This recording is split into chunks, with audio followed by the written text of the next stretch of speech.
Assalamualaikum warahmatullahi wabarakatuh. Bismillahirrahmanirrahim. Hadis 9.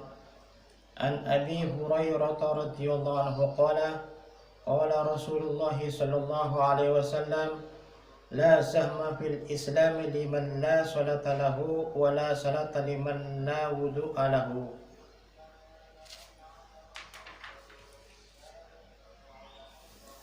Dari Sayyidina Abu Hurairah radhiyallahu, ia mengatakan baginda Nabi sallallahu alaihi wasallam bersabda, tidak ada bagian dalam Islam bagi orang yang tidak mengerjakan sholat, dan tidak ada sholat bagi orang yang tidak berwudu. HR Bazar dan Hakim. Imam Tabrani rahmatullah alaih juga meriwayatkan dari Sayyidina Ibnu Umar radhiyallahu dari baginda Rasulullah sallallahu alaihi wasallam, tidak ada agama bagi orang yang tidak sholat, dan sesungguhnya kedudukan sholat dalam Islam seperti kepala pada badan. Dan dari kitab Darul Mansur. Faedah, seseorang yang tidak sholat tetapi mengaku muslim atau pembela Islam, hendaknya ia memikirkan sabda-sabda baginda Nabi sallallahu alaihi wasallam, orang yang memimpikan kesuksesan orang-orang terdahulu hendaklah meneliti keadaan mereka, betapa teguh mereka berpegang pada agama sehingga dunia tunduk di bawah telapak kaki mereka. Suatu ketika mata Sayyidina Abdullah bin Abbas radhiyallahu anhu terus-menerus mengeluarkan cairan. Orang-orang berkata kepadanya, engkau dapat sembuh asalkan meninggalkan sholat untuk beberapa hari. Ia langsung menyaut, ini tidak mungkin, karena aku mendengar baginda Rasulullah SAW bersabda, barang siapa meninggalkan sholat, niscaya ia akan menjumpai Allah Subhanahu wa Ta'ala dalam keadaan murka. Riwayat lain menyebutkan bahwa mereka menasihatinya agar bersujud di atas bangku selama 5 hari. Ia menjawab, sungguh cara itu tidak akan aku lakukan walaupun dalam 1 rakaat. Menurut para sahabat radhiyallahu anhum, lebih baik mereka buta seumur hidup daripada meninggalkan cara yang sempurna dalam sholat. Padahal menurut syariat, dalam udzur seperti itu ada keringanan.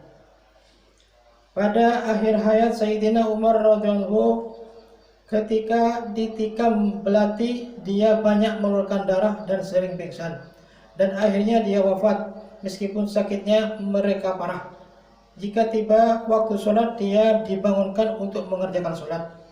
Dalam keadaan seperti itu, dia langsung bangkit untuk sholat seraya berkata, ya harus. Sesungguhnya barang siapa tidak mengerjakan sholat, ia tidak mendapatkan bagian apapun di dalam Islam.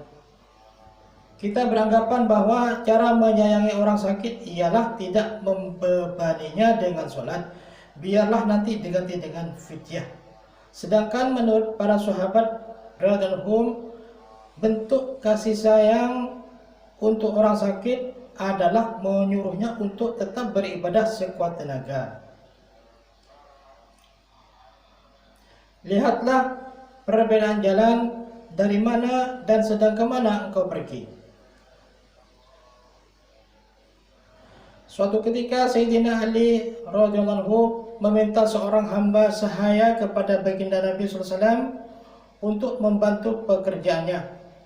Baginda Nabi SAW bersabda, ini ada 3 hamba sahaya, pilihlah mana yang kamu sukai.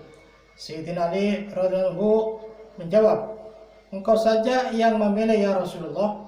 Lalu beliau memilih seorang hamba saya dan bersabda, dia selalu menjaga sholatnya, kamu jangan memukulnya. Kita dilarang memukul orang yang menjaga sholatnya. Kisah seperti ini juga terjadi pada Sayyidina Abu Hisam radhiyallahu, yaitu ketika ia meminta hamba saya kepada baginda Nabi SAW. Sedangkan yang terjadi pada zaman ini, jika seseorang pekerja kita menjaga sholatnya, maka kita akan mencacinya dan menganggap sholatnya sebagai beban yang menyusahkan kita.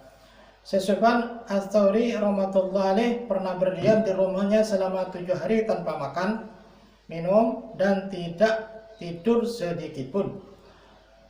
Seseorang mengadukan tentang dirinya kepada gurunya. Gurunya bertanya, apakah ia menjaga waktu sholat?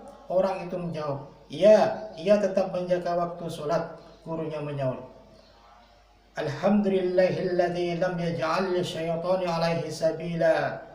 Segala puji bagi Allah Subhanahu wa taala yang tidak memberi jalan kepada setan untuk menguasainya. Dari kitab Bahjatun Nufus. Demikian pembacaan taklim, mudah-mudahan kita bisa mengerjakan dan bisa menyampaikan ke orang lain. Insyaallah. Subhanallah wa bihamdihi, subhanakallah wa bihamdika, asyhadu an la ilaha illa anta, astaghfiruka wa atubu ilaik. Assalamualaikum warahmatullahi wabarakatuh.